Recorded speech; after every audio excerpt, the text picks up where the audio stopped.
Hello and welcome to Nepal IT Tech. स्वागत छ तपाईहरुलाई नेपाल IT Tech मा। यो हाम्रो प्याकेट ट्रेसर को नयाँ ल्याब हो। 2.3.7 packet tracer navigate the iOS। अब यो हामी प्याकेट ट्रेसर गरेर हेर्ने छौं।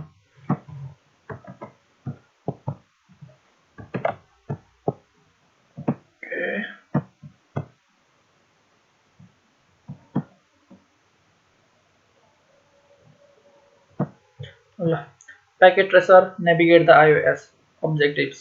Part 1 establish basic connections, access the CLI and explore help. Part 2 explore EXEC modes. Part 3 set the clock. So हामीले हेर्नु गर्नुपर्ने भनेर यहाँ भनेको छ background सुन्नेहरु. In this activity you will practice skills necessary for navigating the Cisco iOS such as different user access modes, various configuration modes and common commands using on a regular basis. You will also practice accessing the context sensitive help by configuring the clock command.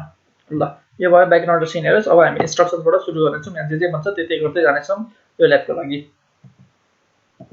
So instructions part 1 establish basic connections, access the CLI and explore help. Step 1 connect PC1 to S1 using a console cable.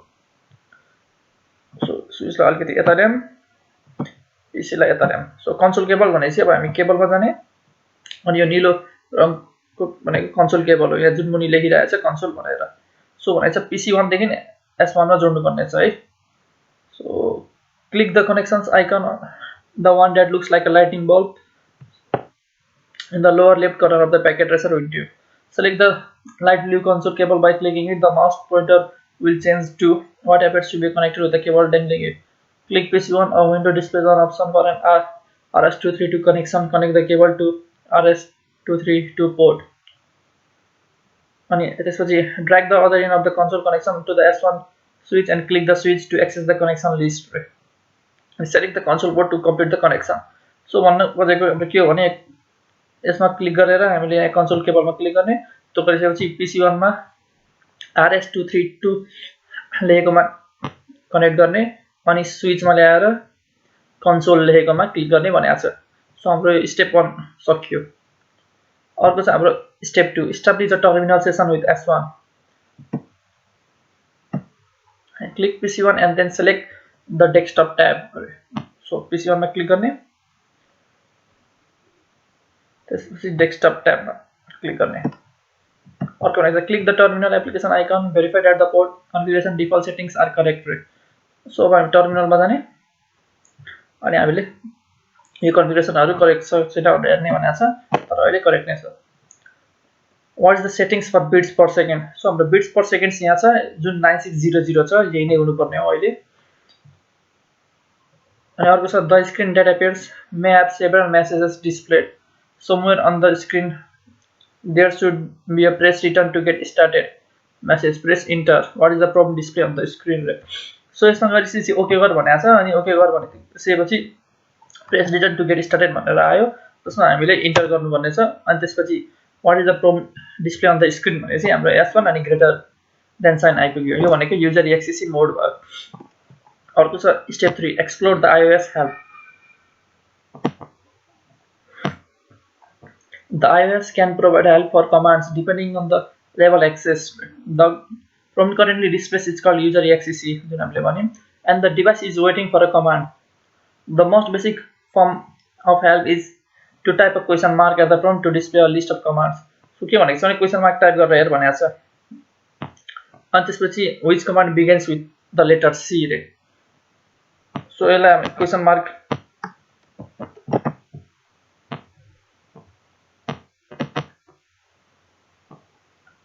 Question mark type गरिम। यो question mark type गरिसकेपछि हामी हेर्न सकिन्छ यो कमान्डहरु चाहिँ यहाँ गर्न मिल्छ। यहाँ जे आएको छ सिर्फ यति नै कमान्डहरु गर्न मिल्ने हुन्छ। So which command begins with the letter C भनेको छ C बाट हाम्रो यहाँ कनेक्ट भन्ने कमान्ड मात्र छ। अर्को छ add the prompt type T and then a question mark. So हाम्रो अब यहाँ T अनि क्वेशन मार्क टाइप गर भनेको छ। T अनि क्वेशन मार्क। सो T अनि क्वेशन मार्क भइसकेपछि यहाँ छ टेलनेट, टर्मिनल र trace route. which command are displayed here, telnet, terminal र trace route. At the prompt type TE and then a question mark भनेको छ. So अब हामी TE अनि त्यसपछि question mark. So TE question mark गरिसकेपछि हाम्रो अब which commands are displayed भनेर सोधेको छ, telnet र terminal भयो. So यहाँ भनेको छ अब this type of help is known as a context sensitive help. Okay, it provides more information as the commands are expanded. So यसबाट धेरै चीजहरु थाहा हुन्छ, कुन कमान्डहरु टाइप गर्ने हो, के हुन्छ भनेर थाहा हुन्छ क्वेशन मार्कबाट. So अब हामी अझै गर्दै जाँदैछौँ, क्वेशन मार्कको बारेमा अझै धेरै चीज थाहा हुँदै जान्छ. In a part 2 of this activity you will switch to privileged EXEC mode and issue additional commands भनेको छ है त. So अर्को मोडमा गएर अझै धेरै कमान्डहरु सिक्छौं भनेको छ. At the prompt type the question mark भनेको छ. So अब यसमा हामीले क्वेशन मार्क टाइप गरौँ. त्यो गरेपछि हामीले यति कमान्डहरु भेट्छौं. Which information is displayed for the enable command भनेको छ. What information is displayed for the enable command भनेको छ. So अब enable command भन्ने कहाँ छ? अब यहाँ छ. यहाँ भनेको छ turn on privileged commands भनेको छ. So अब जब हामीले enable टाइप गर्छौं तब हामी S1 अनि hashtag मा पुग्यौं. यही हो privileged EXEC mode. यहाँ भनेको छ type EN and press the tab key भनेको छ है. So म एकचोटी त्यसमै पुगे. So हामीले यहाँ चाहिँ EN अनि tab थिचौं भने आफै enable लेखेर कम्प्लिट हुन्छ भनेको छ. What displays after pressing the tab key चाहिँ कम्प्लिट भनेको छ. This is called command completion or tab completion. When part of a command is typed, the tab key can be used to complete the partial command. If the characters typed are enough to make the command unique, as in the case of the enable command, the remaining portion of the command is displayed. So यदि unique भयो भने मात्र tab key ले काम गर्नेछ, नभए काम गर्दैन भनेको छ. Simple. What would happen if you type TE tab at the prompt? So यदि हामीले यसमा TE अनि क्वेशन मार्क गर्यौं भने के हुन्छ भनेको छ. telnet र terminal छ भनेको के हो भने यदि हामीले TE टाइप गरेर ट्याब थिच्यौं भने कुनै पनि कमान्ड आउने छैन. तर यदि हामीले TEL थिचेर ट्याब गर्यौं भने telnet आउनेछ. Enter the enable command and press enter.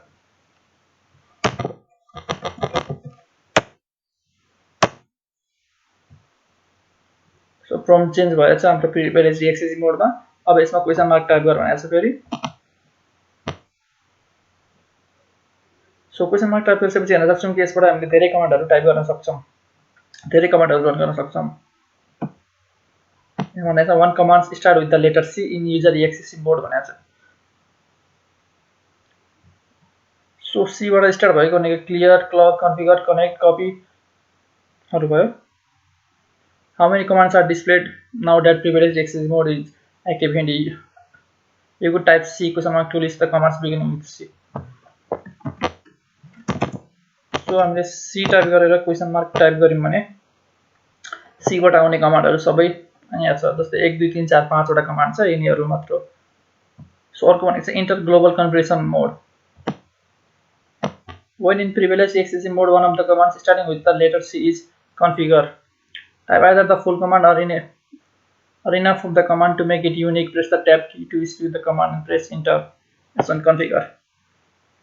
So हामीले CONF गरेपछि यो युनिक हुन्छ अनि हामीले टाइप गर्दै कन्फिगर हुन्छ. अनि अब यसलाई यतिकै इन्टर गरौँ. अनि भनेको छ what is the message that is displayed. So यहाँ हामी हेर्न सक्छौं configuring from terminal, memory or network भनेको छ. ब्र्याकेटमा टर्मिनल छ है. Press enter to accept the default parameter that is enclosed in bracket terminal भनेको छ. भनेपछि अब हामीले enter गर्दिने. So how does the prompt change भनेको छ. prompt change भएर यो global configuration mode मा गएको छ. अघि S1 hashtag थियो भने अहिले S1 config अनि hashtag छ. So this is called global configuration mode. This mode will be explored further in upcoming activities and let's for now return to privileged EXEC mode by typing int exit or control Z. So हामीले जे type गरे पनि हुन्छ. int exit र control Z मा यहाँ exit type गरेर देखाइदिएको छ, त्यही कारण हामी exit नै टाइप गरेर हेर्ने छौं. So part 3 अर्को छ हाम्रो set the clock. Use the clock command. अब हेरौं है त clock command ले के गर्दो रहेछ. Use the clock command to further explore help and command syntax. Type show clock at the privileged EXEC mode. Show clock. what information is displayed, what is the year that is displayed भनेको छ. So information यहाँ date र टाइमहरु दिइराखेको छ, हामी हेर्न सक्छौं टाइमहरु भयो अनि यहाँ डेटहरु भयो. सो what year भनेपछि चाहिँ 1993. Use the context sensitive help and the clock command to set the time on the switch to the current time. Enter the command clock and press enter. So हामीलाई clock type गरेर enter गरेर भनेको छ. What information is displayed? Incomplete command. So what information is displayed? Incomplete command. The %incomplete command message is written by the iOS. This indicates that the clock command needs more parameters. Anytime more information is needed, help can be provided by typing a space after the command and the question mark. So incomplete command जब पनि भन्छौ तब हामीले के गर्ने भनेसी clock थिचेर space दिएर अनि question mark थिच्ने भनेको छ. सो अघिसम्म चाहिँ हामी स्पेस नदिकन थिचेका थियौं अनि त्यसको यो कम्प्लिट गर्ने कमान्ड त्यहाँ आउँथ्यो. अब हामीले स्पेस दिइसकेर क्वेशन मार्क गरिसकेपछि अब हामीले त्यसपछि के हाल्नु पर्छ कमान्ड हो त्यो कमान्डहरु देखाउँछ. So set the clock using the clock set command. Proceed through the command one step at a time. Clock set. So अब हामी हेर्न सक्छौं क्लक अनि सेट. त्यसपछि क्लक पछि अब हामीले अर्को टाइप गरेको कमान्ड भनेको सेट मात्र हो कि. यसले भने सेट द टाइम र डेट भनेको छ है त. सो हामीले क्लक अनि सेट गर्ने छौं. अब क्लक र सेट मात्र गरेपछि पनि यो कमान्ड इन्कम्प्लिट नै हुन्छ. यहाँ clock set and question mark type गर भनेको छ. ओके. सो हामी हेर्न सक्छौं अब आवर, मिनेट अनि सेकेन्ड हाल भनेको छ. करेन्ट टाइम हाल भनेको छ है. So displays one clock set command had been entered. No request for help was made by the question mark. Okay. Based on the information requested by you issuing the clock set command, enter a time of 3 p.m. by using the 24-hour format of 15 array and use the check to see if more parameters are needed. So हामी अब clock set अनि त्यसपछि अब time यही देखेछ. हामीले ठ्याक्कै यही गर्ने.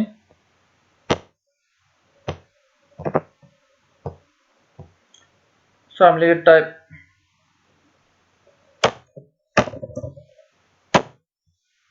क्लक सेट भयो अनि यो question mark.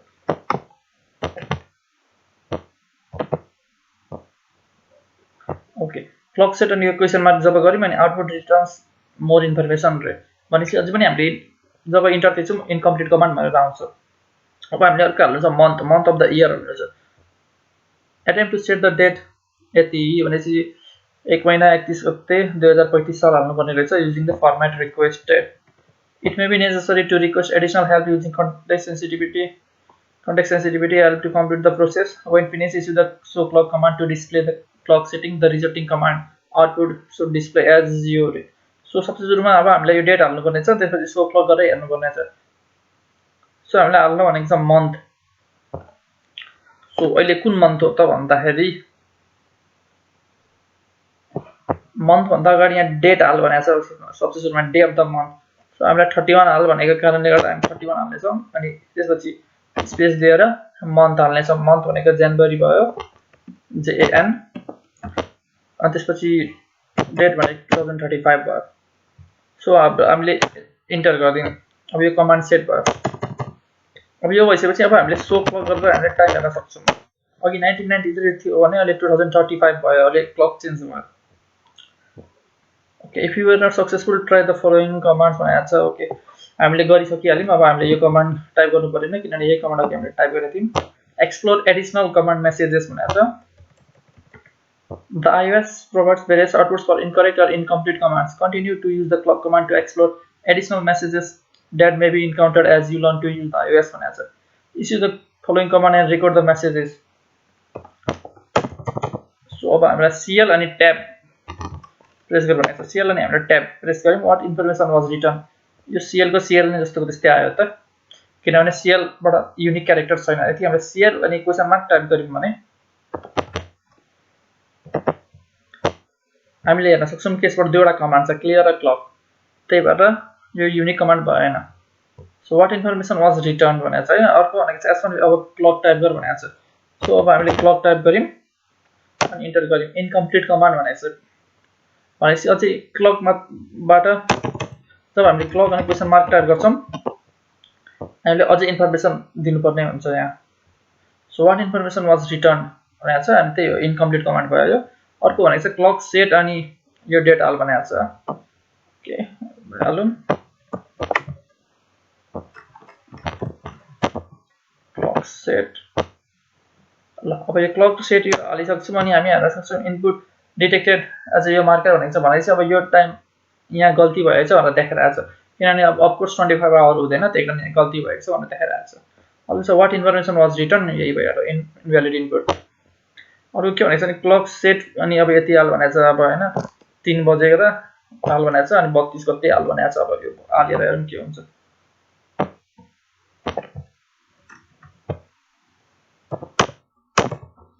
so on the clock set and your time हामी हेर्न सक्छौँ फेरि इनभ्यालिड इनपुट डिटेक्टेड एट यो भनेको छ 32 सो यो 32 मा अहिले इनभ्यालिड मतलब देखाइरहेको छ भनेपछि अब यो 32 हामीले यहाँ हाल्न मिल्दैन भन्ने कुरा थाहा पाउँछौँ जस्तै अघि यहाँ 25 थियो भनेपछि यहाँ अघि रङ भएको थियो भन्ने कुरा हामीले बुझ्यौँ